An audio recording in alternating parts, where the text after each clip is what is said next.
Good afternoon beauty Bengali ব্লগে সবাইকে welcome জানিয়ে আবারও আমার একটা মিনি ব্লগ নিয়ে চলে এসেছি। তো তোমরা সবাই কেমন আছো? আমি খুব ভালো আছি। কালকে বাবার বাড়িতে চিকেন রান্না করতে করতে ভিডিও করেছিলাম, তো কালকে বিকেলেই চলে এসেছি।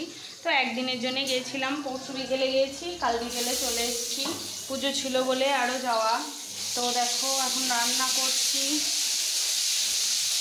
এখন রান্না হচ্ছে। আজকে যে ভাত হয়ে গেল, ভাত আর আলু সিদ্ধ। আজকে প্রচণ্ড দেরি হয়ে গেছে, কারণ সব কিছু কাজ সেরে বাজার গেছিলাম, মাছ টাছ নিয়ে এসেছি, তারপরে ছেলেকে স্কুল থেকে নিয়ে এলাম, স্নান করালাম, সবই হয়ে গেছে। এই রান্নাটা হলেই হবে। তো এখানে পটলগুলো ভাজছি, এখানে আলু সিদ্ধ করে নিয়েছি, আর এখানে সব মশলা বেটে নিয়েছি। এখন সব বাটা মশলাই দিই, জিরে, আদা, রসুন, টমেটো। এই যে আমার ছোট্ট একটা শিল নোড়া আছে, বেটে দিই সব বাটা মশলা। আর এখানে এই যে বড় সাইজের কাতলা মাছ এনেছিলাম, একটু মাছের ডিম ছিল, দাঁড়াও দিয়ে। তো মাছ ভাজা হয়ে গেছে, এবারে এই পটল দিয়ে মাছ আলু ঝোল হবে। আর আলু সিদ্ধ ভাতটা হয়েছে, এখনও উচ্ছেটা কাটা হয়নি, উচ্ছে ভাজা হবে, টমেটোর চাটনি হবে। এটাই মেনু, 1টা বেজে গেছে। তো এটা তাড়াতাড়ি করে নিই, 2টোর মধ্যে হয়ে যাবে।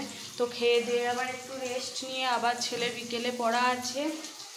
তো আমি দেখলাম যে রান্না করতে করতে আমার বন্ধুদের সাথে একটু ভিডিওটা শেয়ার করি, তাই একটু ভিডিও করতে লেগে গেলাম। তো সকালে সব কিছু সারা হয়ে গেছে, আজকে কাচাকুচিও ছিল যেহেতু কালকে গিয়েছিলাম। তো সব কিছুর মধ্যে সবই হয়ে গেছে।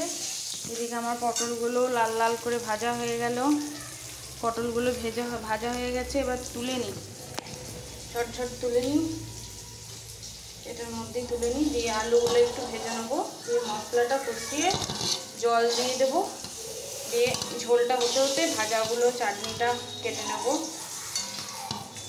আজকে বেশি কিছু করিনি, আলু সেদ্ধ, উচ্ছে ভাজা, মাছের ঝোল আর টমেটোর চাটনি। তো উচ্ছে ভাজা চাটনিটা কাটলেই হয়ে যাবে। হ্যাঁ, চকলেটটা খুলে দিতে হবে, তো দিচ্ছি, দাঁড়াও 1 সেকেন্ড। আলুটা দিয়ে দিলাম তেলের মধ্যে, সিদ্ধ আলু একটু ভেজে নেব, সিদ্ধ আলু একটু লাল লাল করে ভেজে নেব। আর ঝোলের যে কোনো জিনিসই, মানে যে কোনো ঝোলই, ডিমের ঝোল বলো, মাছের ঝোল বলো, মাংসের ঝোল বলো, সব কিছু ভেজে ভেজে দিলে না তার টেস্টই আলাদা হয়। কোথায় গেলি শুনো? এইদিকেও সব কাচাকুচি করে মেলা আছে, রোদ্দুর দিচ্ছে এখন, যা সব শুকিয়ে যাচ্ছে। দাও চকলেটটা ছিঁড়ে দিই। এই যে ছেলের এখানে স্নান হয়ে গেছে, দাঁড়াও ছিঁড়ে দিই। ছিঁড়তে পারছি না কেন রে? তো ফ্রেন্ডস, সবই শেয়ার করে দিলাম। ভিডিওটা ভালো লাগলে লাইক, কমেন্ট, শেয়ার, চ্যানেলটা অবশ্যই সাবস্ক্রাইব করে দিও, আমার পাশে থেকো। এখনকার মতো টাটা, দেখা হচ্ছে নেক্সট ভিডিওয়ে।